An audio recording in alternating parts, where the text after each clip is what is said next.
सुस्ती कमी करण्यासाठी प्रभावी उपाय आपण काय काय करू शकतो आणि अर्थात ह्याच्यासाठी होलिस्टिक अप्रोच ठेवणं हे खूप गरजेचं आहे. मग यामध्ये येईल की एका वेळी खूप आणि जड पदार्थ खाण्यापेक्षा प्रमाणात खा, म्हणजे बॅलन्स्ड डाएट हे सगळ्यात महत्त्वाचं आहे. म्हणजेच याच्यामध्ये प्रत्येक जेवणामध्ये प्रथिनं, भाज्या, तंतुमय पदार्थ म्हणजेच फायबर्स, फॅट्स, कार्बोहायड्रेट्स हे सगळं याचं योग्य प्रमाण हे तुमच्या डाएटमध्ये हवं. आणि अर्थात याच्यावर आपले बरेच व्हिडिओ आहेत चॅनेलमध्ये, तुम्ही नक्की जाऊन ते बघा.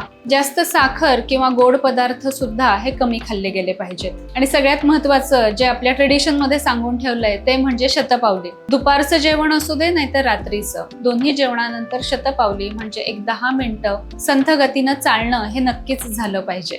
आलं, जिरे, बडीशेप यासारखे पदार्थ तुम्ही तुमच्या जेवणामध्ये घेऊ शकता. त्यांनी पचन सुधारायला ही मदत होते. रात्री समजा तुमची पुरेशी झोप झाली, म्हणजे 6 ते 8 तासाची समजा झोप झाली, तर नक्कीच दिवसभर तुम्हाला थकवा येणार नाही आणि दुपारची झोप सुद्धा नक्कीच येणार नाही. पुरेसं पाणी पिणं हे सुद्धा खूप गरजेचं आहे, म्हणजेच आपल्या शरीराचं हायड्रेशन हे चांगल्या पद्धतीने मेंटेन ठेवलं पाहिजे.